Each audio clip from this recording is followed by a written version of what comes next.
Perú, país en donde encontramos diversidad de cosas, como la comida, bailes, ropa, mototaxis, y otras cosas. Eso es por un lado, pero por el otro, tenemos a un país totalmente vulnerable a cualquier tipo de amenazas, extorsiones, y más. Los peruanos, somos conscientes a qué clase de Perú estamos enfrentando en pleno 2025, y que para 2026, si esto empeora, quizá el Perú deje de ser un país reconocido o principalmente, un país donde se pueda residir tranquilamente, así que, hoy hablaremos de la situación actual del Perú, que más que todo peligrosa, es totalmente aterradora.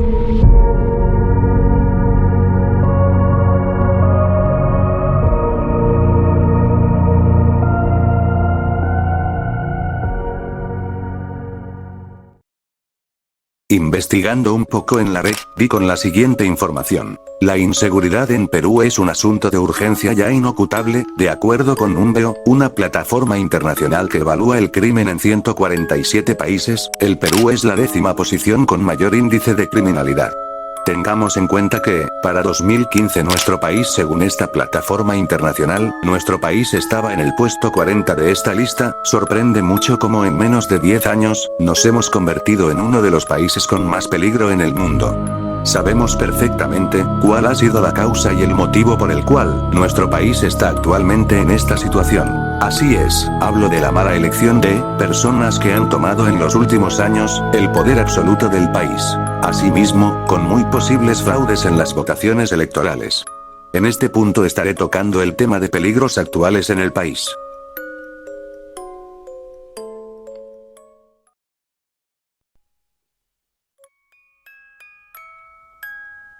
La extorsión es, sin duda, uno de los delitos más extendidos. Ya no afecta solo a grandes empresarios o comerciantes, sino también a pequeños negocios, colegios y hasta familias comunes. En distritos como San Juan de Lurigancho, Trujillo o Chiclayo, muchos viven bajo amenazas constantes, pagando cuotas para poder seguir trabajando. Los extorsionadores llaman, envían mensajes, dejan notas, y lo hacen con total impunidad. Las víctimas no denuncian, porque saben que hacerlo puede costarles la vida, o porque simplemente no confían en que la policía las proteja. El narcotráfico también sigue siendo una de las fuerzas más peligrosas dentro del país. En el Braem, donde el Estado casi no existe, las bandas controlan territorios completos, producen, transportan y exportan drogas a gran escala. Este dinero ilegal alimenta la corrupción, compra voluntades, financia armas y fortalece al crimen organizado. Cada año se incautan toneladas de droga, pero cada año también se descubren nuevas rutas, nuevos laboratorios y más complicidades. Lo peor es que muchos jóvenes, sin oportunidades ni apoyo, terminan trabajando para estas redes porque creen que es la única manera de sobrevivir. A esto se suma el secuestro y el sicariato, dos delitos que antes parecían lejanos, pero que hoy están presentes en nuestras propias ciudades. Basta con encender el televisor o mirar las noticias para ver un nuevo caso de asesinato por encargo o de personas que desaparecen sin dejar rastro. Lima, Trujillo, Piura, Chiclayo, ninguna ciudad se salva.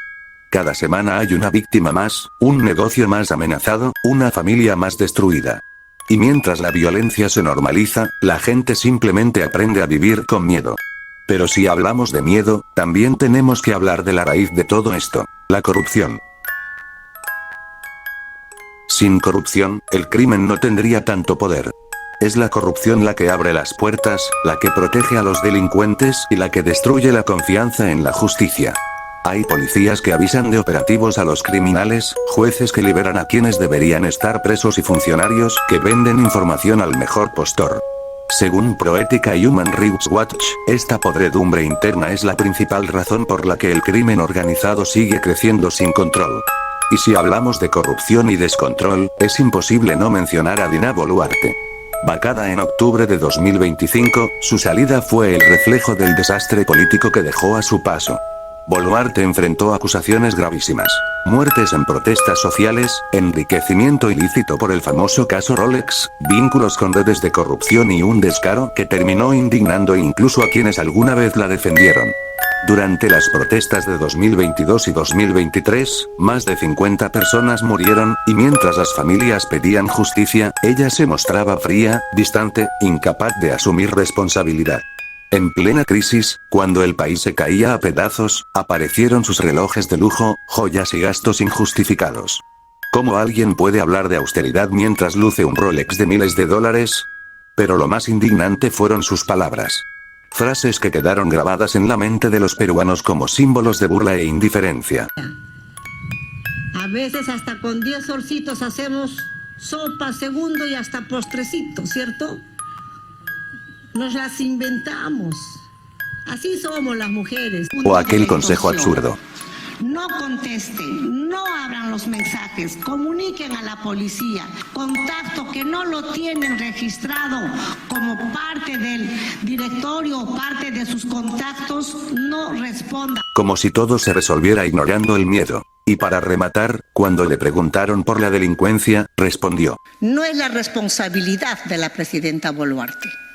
No es la responsabilidad solamente de este ejecutivo.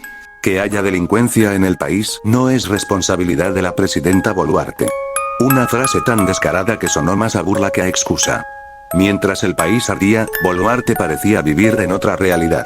Su aprobación cayó al 2%, y aún así, siguió hablando como si nada pasara.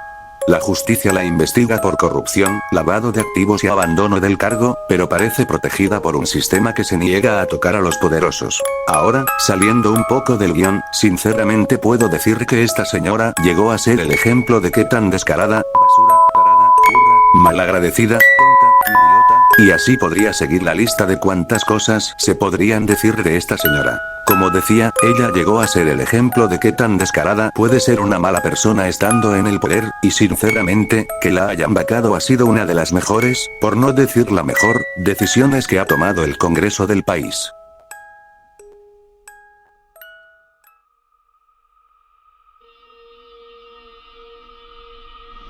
El Perú se encuentra en una encrucijada peligrosa, una donde la esperanza convive con el miedo y la indignación.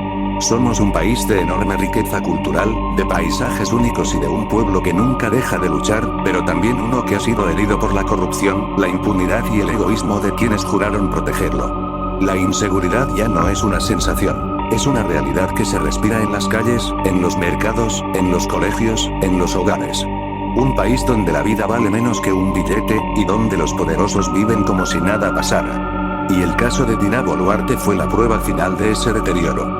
Su gobierno no solo representó el fracaso político, sino también el desprecio más descarado hacia el pueblo peruano. Fue la muestra viva de cómo el poder puede corromper a una persona hasta convertirla en un símbolo del cinismo, la codicia y la mentira. Hoy, más que nunca, el Perú necesita despertar. Pero, ¿y si ya no puede hacerlo? ¿Y si el daño es tan profundo que ya no hay marcha atrás? Tal vez lo más aterrador no sea la violencia en las calles, sino la indiferencia que se ha instalado en nuestros corazones. Nos hemos acostumbrado al miedo, a las noticias de muertes, a la corrupción, como si fuera parte del paisaje.